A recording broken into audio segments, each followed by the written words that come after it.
बिस्मिल्लाहिर्रहमानिर्रहीम। रोज़ाना 8 गिलास पानी पीने के बेपनाह फ़ायदे। दोस्तों, चैनल को सब्सक्राइब करें, ये आपकी तरफ से इनाम है। आपकी सपोर्ट का बहुत बहुत शुक्रिया। पानी अल्लाह की एक बहुत बड़ी नेमत है, पर अफसोस हम मुफ्त वाले पानी से अपना इलाज करने की बजाय महंगाई वाली दवाइयों के पीछे भागते हैं। अगर हम इस मिकदार में पानी का रोज़ाना इस्तेमाल करें तो हम इन तमाम बीमारियों से महफूज रह सकते हैं। रोज़ाना 8 गिलास पानी पीने से जिस्मानी थकावट ख़त्म हो जाती है।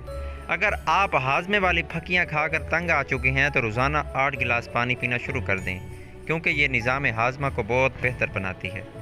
अगर आप इतनी मिकदार में रोज़ाना पानी का इस्तेमाल करते हैं तो आपकी जिल्द तरोताज़ा रहती है। इतनी मिकदार में पानी पीना दिल की हिफाजत का बाइस बनता है और ये जिस्म में से फासिद मादों को खारिज करता है। इतनी मिकदार में पानी पीने से खून की रवानी में बेहतर आती है, और जिनको कोलेस्ट्रॉल लेवल का मसला है तो इतनी मिकदार में पानी पीने से इनका कोलेस्ट्रॉल लेवल कंट्रोल में रहता है। दोस्तों, वीडियो अच्छी लगे तो चैनल को सब्सक्राइब करें। इस वीडियो को जहां तक मुमकिन हो आगे शेयर करें। आपकी सपोर्ट का बहुत बहुत शुक्रिया। मिलते हैं एक नई वीडियो के साथ। अल्लाह हाफिज़।